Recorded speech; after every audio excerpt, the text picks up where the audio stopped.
Welcome to the cooler report. I'm going to introduce our newest products on my right hand. For this one, the utility sinks. We can take a look at the overall sizes first. For this unit's entire length is about like 24 inches. And the height of the unit is about like 41 inches total.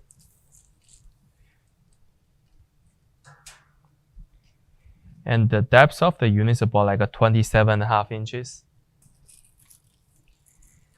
From the edge to the bottom of the sink will be 32 inches.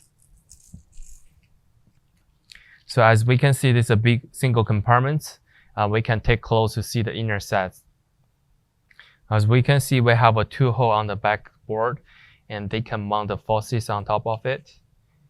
And the diameters is almost about like 8 inches between the 2 holes. And the dimension of the sink is 2 feet wide and 2 feet length.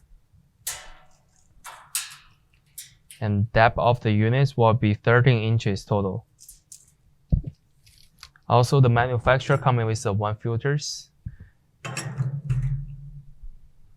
This will be the all information about our products. If you have more questions, feel free to contact with us. Thank you.